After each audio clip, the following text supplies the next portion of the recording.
Hello everybody, this is Yoko's Anime Reactions, and we are about to continue with more readings of Overlord Volume 1.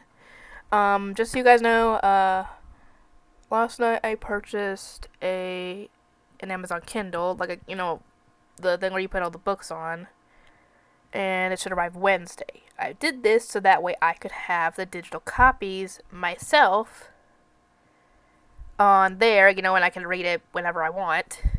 And I wouldn't have to worry about if, let's say, the power goes out, for example, and I can't record anything or anything like that, I'd still have that.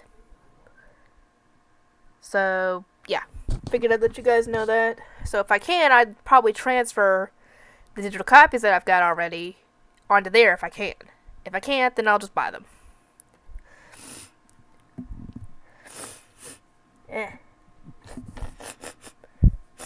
Okay, that's annoying. Okay, let us continue with reading. I don't know how far I'm going to get, but I will try. Everyone had adventured every day with the sole purpose of assembling the guild weapon. Back then, they had contests to see who could collect more raw materials more quickly, and there had been many disputes over the appearance weapon. But slowly, after everyone's opinions were gathered, the weapon gradually took shape. That period of time had been the prime of Ainzul, when all the glorious memories he had were made. People had dragged themselves online after a grueling day at work, others had argued with their wives because they played until they neglected their families, and some even laughed and said they had taken special leave to stay home from work and log on to the game. AKA they called out. Yeah, right. Special leave my ass. There were times when they had spent entire days doing nothing but talking about silly things for amusement. There were times when they would draw up plans for adventures, and times when they went looking for treasure. They had also mounted raids on enemy guilds' home bases and laid siege to their strongholds. Once they had been attacked by a world-class enemy, an immensely powerful, hidden boss monster, and the guild had nearly been destroyed as a result. They had also discovered many previously unknown resources, and they had placed all sorts of monsters in their guild base in order to eliminate invading players. However, as of today, nobody was left. Of the 41 members of the guild, 37 of them had quit. The other 3 were still registered as members of the guild, but Momonga had already lost count of the number of days since they had last come here. So essentially, they're still part of the game and all that, but they just haven't gotten on. Momonga opened a system console and connected to the developer's website to inspect the official guild rankings. Right now, there were just under 800 guilds in Yggdrasil. Dang! That's a lot of guilds. In the past, they had ranked as high as 9th place, but now, as of the last day of the game, they were in 29th place. At their lowest, they had fallen to 48th place. Okay. Which is very, very, very good, considering there are 800 of them. So yeah, that's very high scores. The reason why their rankings had not fallen even further was not because of Momonga's efforts, but because of the items left behind by his former comrades. One would call this a hollow shell of a guild, a relic of past glories. This was the incarnation of those days. This was the staff of Ainzul. He did not want to let this weapon and its memories of their golden days stay here to be a painful reminder of the past. Yet, contrary thoughts wormed their way through Momonga's heart. Ainzul had always decided things by use of a majority vote. Momonga might have been the guildmaster, but his job was mainly communicating with people and other minor tasks. Because of that, now there were no guild members present for the first time, Momonga thought to exercise his powers as the guild leader. I mean, if there's no people to do a vote, then yeah, you are automatically the one in charge. This is a pretty sad state of affairs. Momonga muttered to himself as he operated his player console. He intended to equip himself in the gear that best suited the leader of a top-tier guild. Yggdrasil's equipment was classified according to how much data each item possessed. Items with more data were ranked higher. From the lowest to the highest rank, there were low class, middle class, high class, top class, legacy class, relic class, legendary class, and what Momonga was currently selecting, divine class. Dang! I still say they should make a game like this. Obviously not a dive game, obviously, because we don't have near enough technology on that right now, but a game similar to this sort of thing. I would play it in a heartbeat, even if it's just an MMO. With the storyline, obviously. On his 10 bony fingers he wore 9 rings, each with a different ability. Then there was the matter of his necklace, his glove, his cape, his shirt, and his circlet, all of which were divine class items as well. If they had a price, it would be a jaw-dropping one. I'm guessing like 1 billion yen or something like that, or Yggdrasil gold, whatever you want to call it. The flowing robe which covered his torso was grander than the one he had worn earlier, which is saying something. A red and black aura rose slowly from beneath his feet, and at a glance, it seemed extremely ominous. This aura was not the result of any skill Munga activated. It was simply because there had been extra room in the robe's data capacity, so the special effects data for a disaster aura had been added into it. Touching that aura would not cause any harm. Well, for you anyway.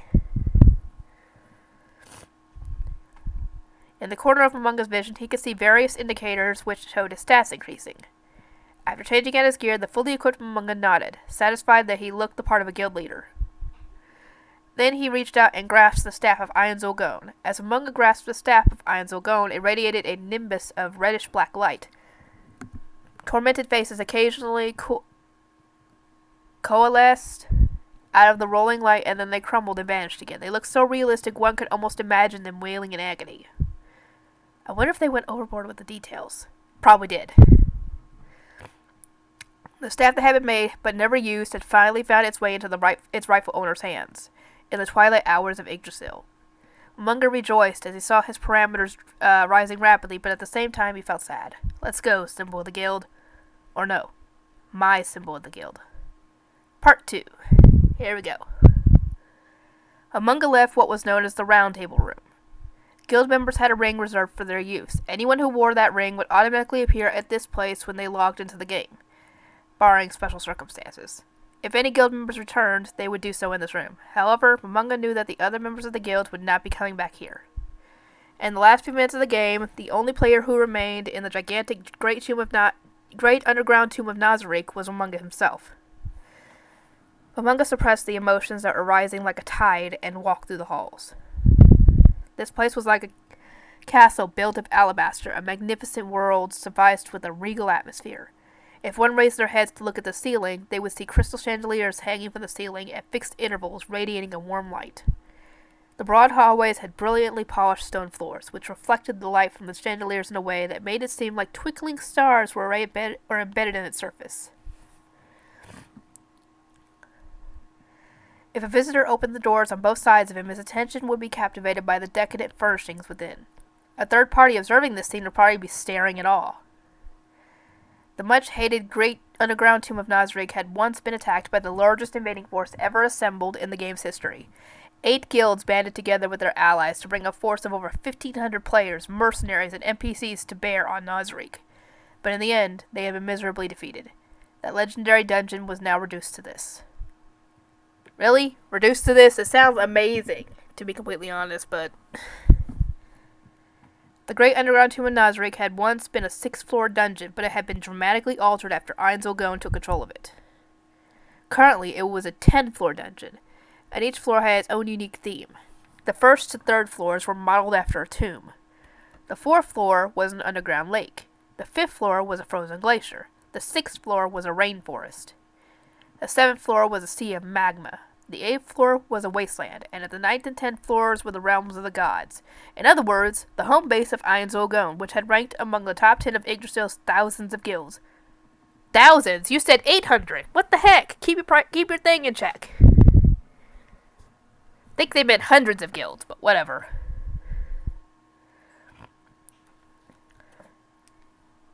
The sound of Munga's footsteps and the tapping of his staff rang through this holy sanctuary. After turning several corners in this vast hallways, Munga saw a woman in the distance, heading in his direction. She was a sensual beauty, whose lush golden hair graced her shoulders. She was dressed in a long, elegant maid's outfit with a large apron. She was roughly 170 centimeters tall, with a slender build. Really? Oh god, when we get to Albedo, oh dear lord. Her ample bosom looked like it would burst at her bodice at any time. Her overall appearance was attractive and gave the impression of being graceful and kind. As the two slowly approached each other, the maid darted to the side of the hallways and bowed deeply to Munga.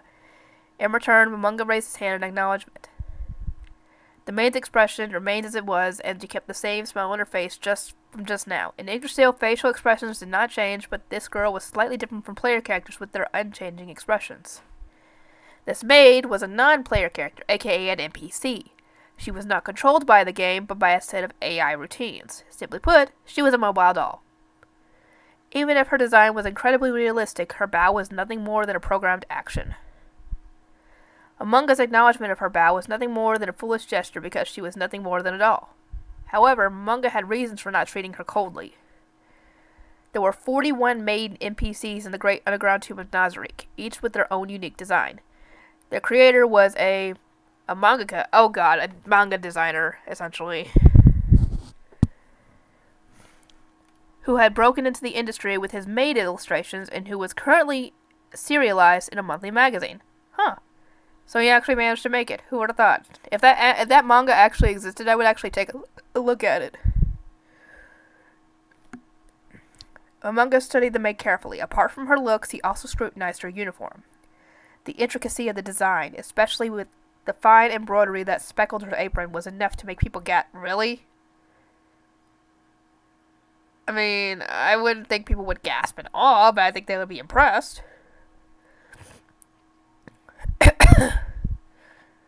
Their design had been exceptionally detailed because of the declaration, maid uniforms are their secret weapons. Amanga couldn't help but feel nostalgic as he remembered the complaints from the other guild members who had helped with the design. Ah, that's right. I think it was from then on that he started saying that maid uniforms are justice. Come to think of it, I think the manga he's drawing now has a maid as a main character. Do his assistants cry when he goes overboard on the designs?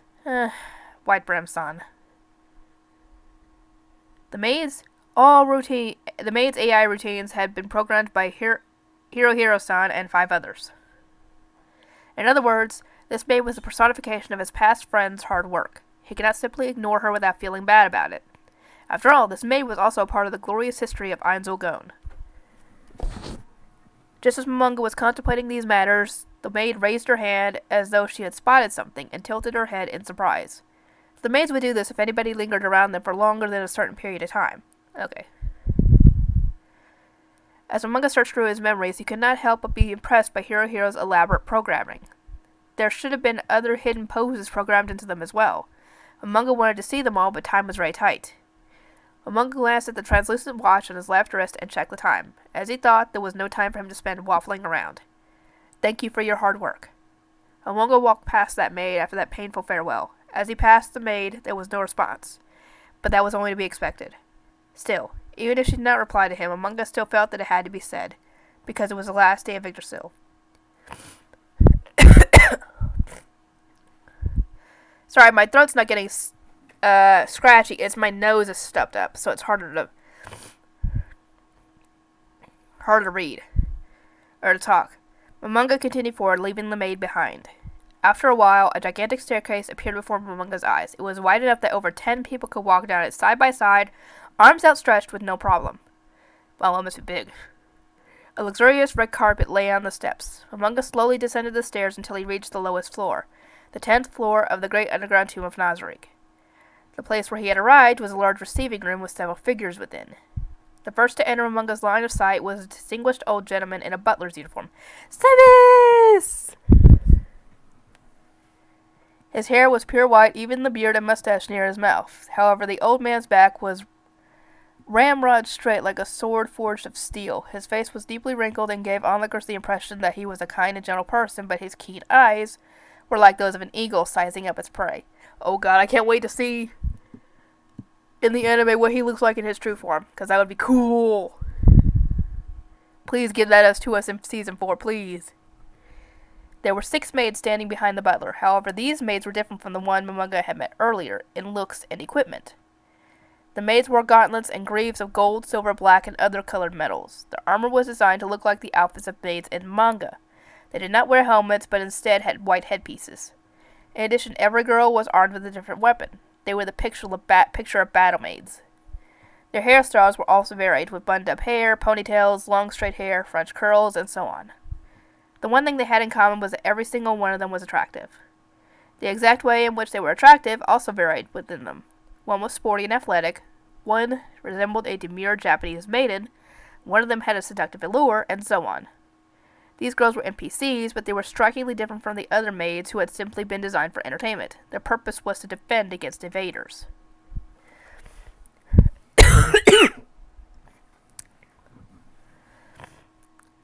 In a game like Yggdrasil, guilds enjoyed several benefits if they possessed a guild base of castle tier or higher. One of these was NPCs for base defense. The NPCs that the great underground tomb of Nazari could field were undead monsters. These automatically spawning NPCs, or pop monsters, had a maximum level of 30. Even if they were destroyed after a while, they would be respawned by themselves at no cost to the guild. However, players could not customize the AI and appearance of these pop monsters. Or pop NPCs. What am I saying? As such, they were hardly useful in deterring intruders who were universally players. There was also another type of NPC, the ones designed from the ground up to their maker's satisfaction. If a guild possessed a castle-grade guild base, the owning guild would be allowed 700 levels to be distributed between any number of NPCs they wanted. Because the highest level in Yggdrasil was 100, by these stipulations, a guild could make 5 level 100 NPCs and 4 level 50 NPCs, or any combination thereof. When designing an original NPC, one could customize weaponry and other equipment in addition to clothing and appearances. As a result, one could create NPCs that were far stronger than the automatic spawns and place them in key locations. Of course, not every NPC had to be designed for battle. A certain guild, which calls themselves the Kitty Kingdom, fielded no NPCs other than cats or cat-related creatures. In this way, each guild could freely determine their unique style. Momonga placed his thumb on his chin and looked at the butler and maids who were bowing to him. Momonga typically used teleportation magic to move through the various rooms, so he had not had many chances to come this way. Looking at the staff filled him with nostalgia. He reached his hand out and touched an invisible menu, opening a page that only guild members could see. Then he selected an option from several choices. As he did so, the names of the butlers and maids appeared over their heads. I see, so that's what they were called. What, did you forget? Momonga laughed softly at himself for forgetting their names, and also because of the fond memories that are brought up in him. There had been quite a few arguments between his colleagues when they had chosen names for the NPCs. The butler, Sebas, design was that of a house steward. The 6 maids beside him were combat maids loyal to Sebas. Together they were called the Pleiades. The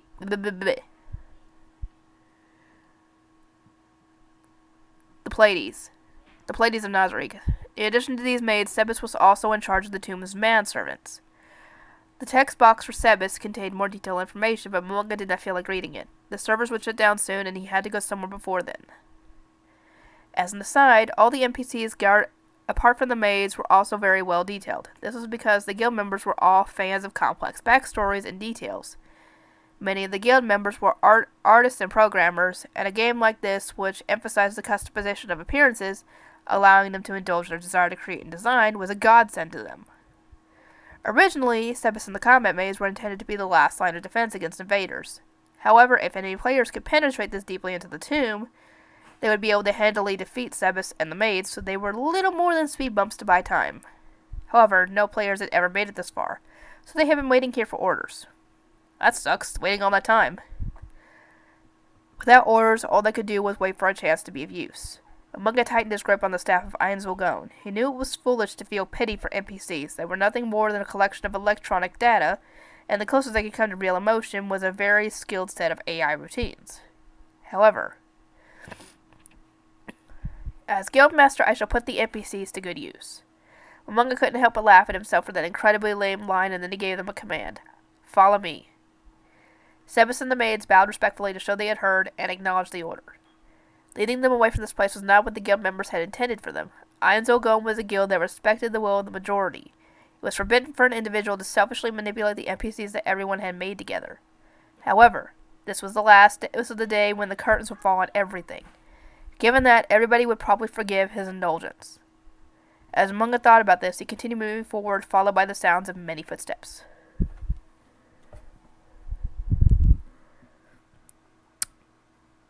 $20. Do I want to continue a little more? Let's see. How much further do I have for the next little bit? Oh, good lord. Good lord. I think I'll wait.